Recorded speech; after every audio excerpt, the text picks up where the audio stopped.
Okay, this video for Freshfords is to show how to add what we call variable products, which are products that could be different sizes, different colours,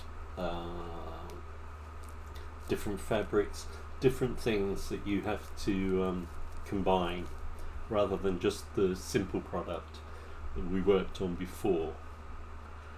Now, this is more for Molly's benefit. On the high-low page, I've removed what was there.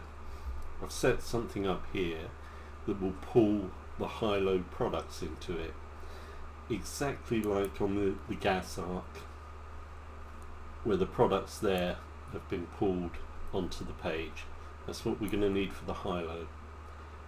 Now, because we still have 20 or more products under high-low, I don't want them all being pulled in there and confusing it even more for the moment, so I've turned those into drafts. In other words, they're not published, the information's all still there, but they're actually, let's see, they're draft, so that means they won't get pulled in. Right, now let's get started. It is much more time consuming doing these variables, but up here we've got products, add new, so let's add a new one. Just open the Word document that you sent over, information.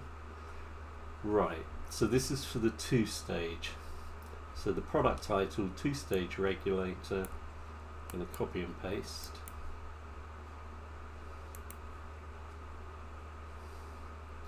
And you put that in the product name. I'm going to do it in the sequence that you've got there. So next, go down to product short description. You've got visual and you've got text. Because these are bulleted points, I'm going to have to work in visual. So we've got product information, copy and paste all of that.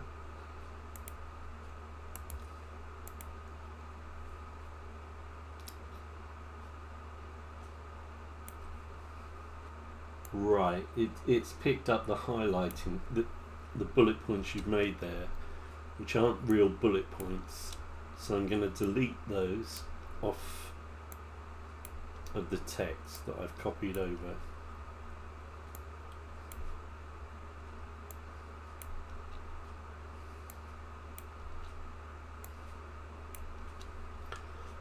Then unfortunately you do have to swap between text and visual.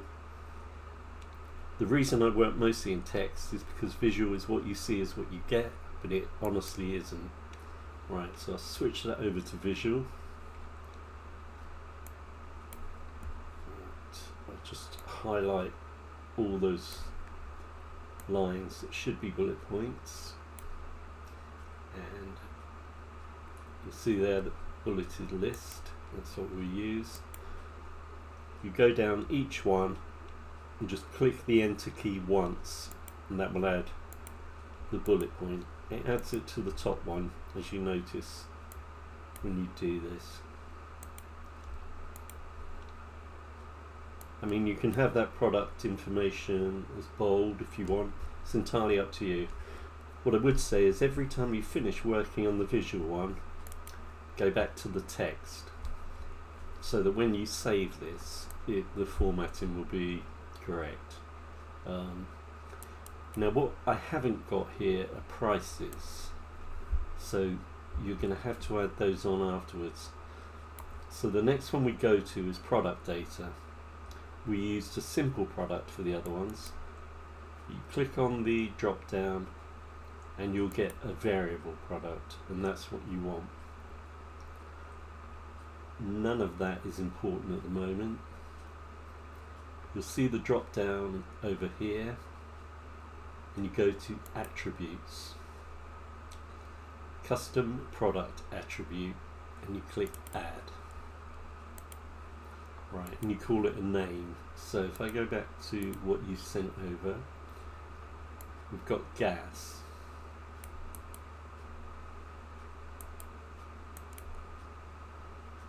when you're doing these yourself, there'll be an easier way of actually tick used for variations, so it's visible on the product page and used for variations. Now here you've got values and you've got to input all of these.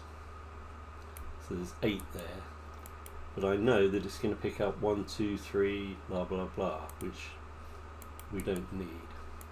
So first thing you're going to have to do is delete those numbers.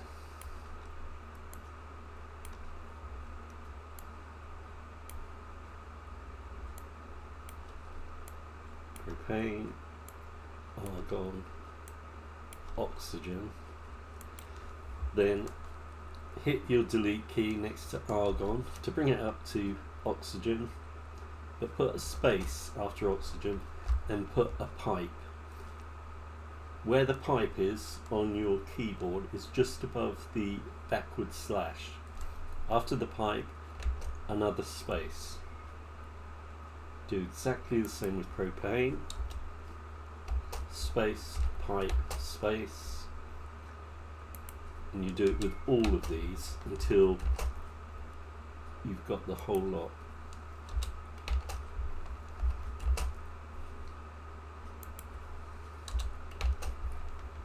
It might be an idea too, after each step of this,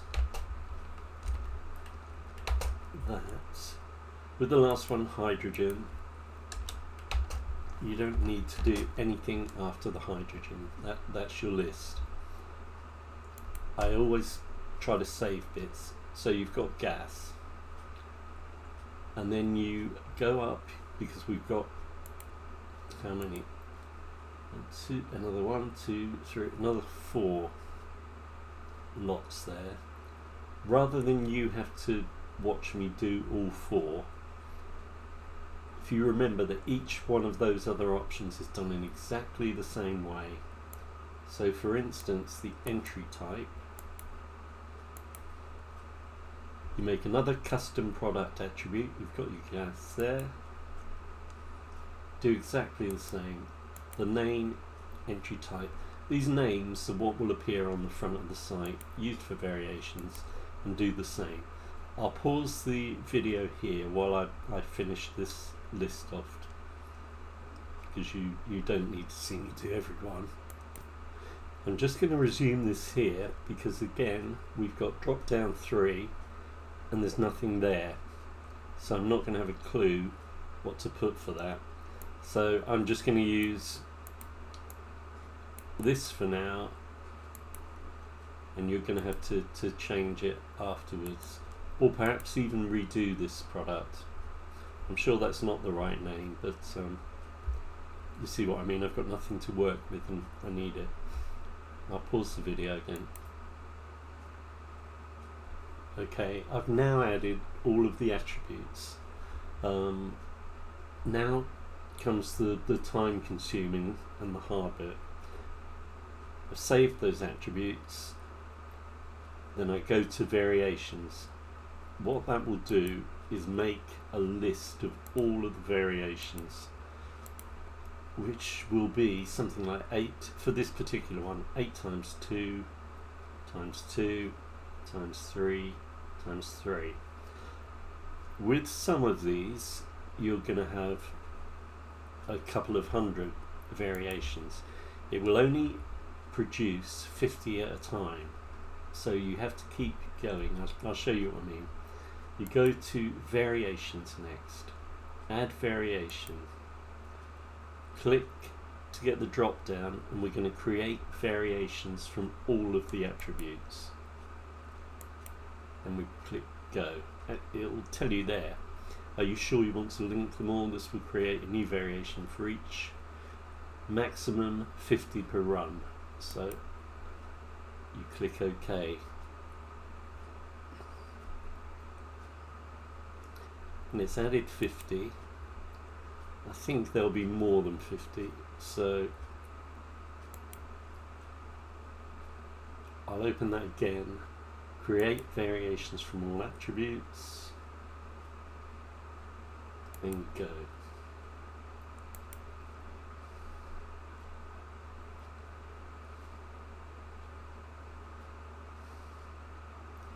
So it's added 50, so we've got 100. In fact, this does make sense because you do the maths of what I did just now. Okay, so create variations from all attributes. Go. Might be actually best to, in the beginning, work it out how many you're going to need, just so you'll know when you're reached a limit, and that's another 50. Okay. Got a good mind to get a calculator out and work this now. But right, let's do it again. Create variations from all attributes. We're at 150 variations at the moment.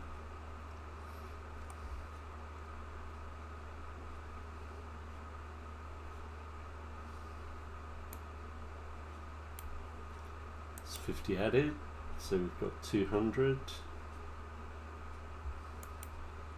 Create variations.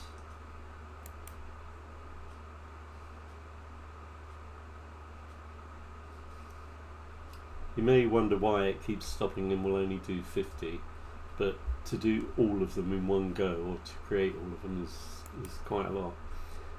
Right, that's 250. There we go.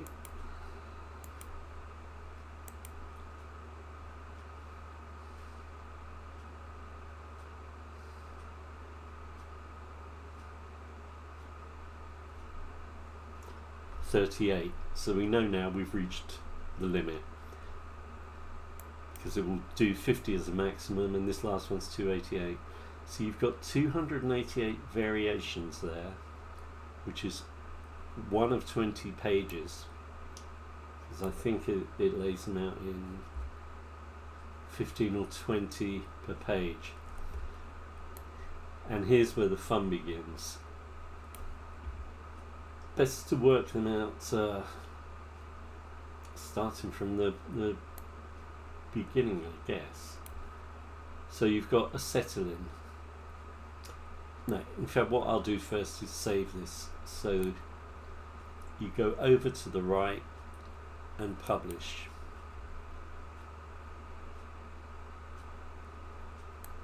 Get that down. You also need it as a category, and with this one, click just high-low, not any of those subcategories, and unclick uncategorized.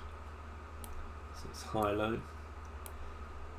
Set a product image and add product gallery images. You won't need to do that because you want different images to show for each product.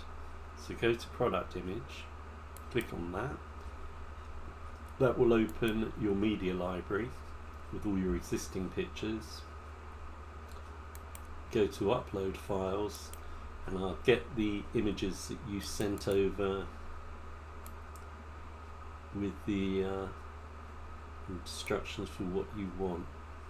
I think it's Freshfords 2021.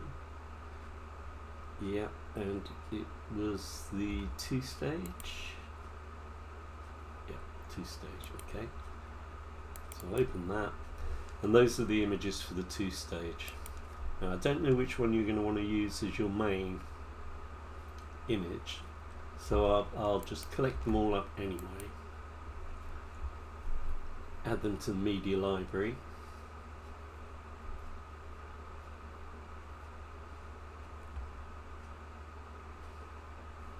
See there, they start to appear. Okay, all 8 are there.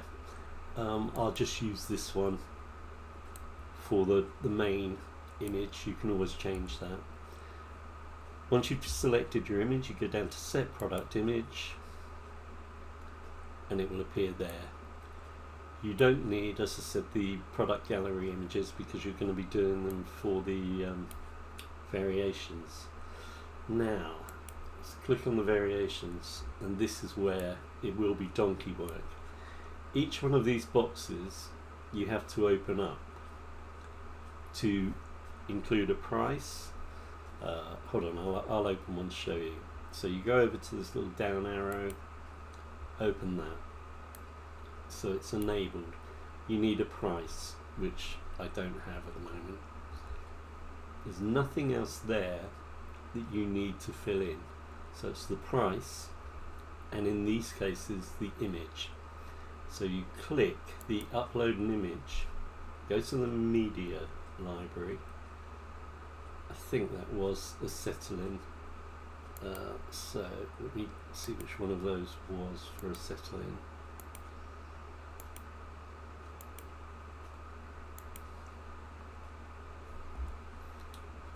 Which I now can't find.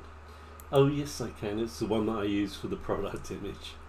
Okay. Well, I'll pick that again. But what you've got to do is add that image and the price for each acetylene one. Then the same for the hydrogen. So you use, because I can see from the images that you've sent, each one is corresponding to the particular gas. But you've got to do it for each one. You can't just do it for one and it will go for the others. So what I'm going to do, I'm going to remove that product image for a moment and set a different one, just so you can see the difference. I'm never going to remember this actually. I was going to say then I could show you how the image changes, but unless we had all of the acetylene ones done, it's not really going to make much difference. But anyway, that's what you do, and every time you've finished, even like one of those columns or pages, and there's 20 to do, always hit save changes, update, just to make sure you don't lose what you've already got there. Now go on the front of the page of the site. At the moment we've got no results found, so I'll refresh that page and it should pull the product in for the two-stage regulator. When the others are done, you'll have 4 there. Right, so if I click on that, normally it would also show the price underneath. So this is the two-stage regulator. Now the look and feel of these pages I can change. I've put a shadow around the image, which doesn't have to be there. See, that's the description you made. You choose your options, acetylene. I know I'm not going to choose the right one to pull that on with the image up, but and that shouldn't be BSP, but I didn't know which one that is. Now, unless they choose all 5 options, they won't be able to add it to the cart. And depending on the prices that you've got for everything, the price will change and be shown here. But they have to choose all of them. The products is unavailable. That's because we don't actually have prices on them. Once the prices are on them, that will be fine. And that really is the basis of this. I'm going to stop this here because it's pointless me adding a load more stuff on this video, because I've shown you the basic parts of it. So I think that will do for the moment.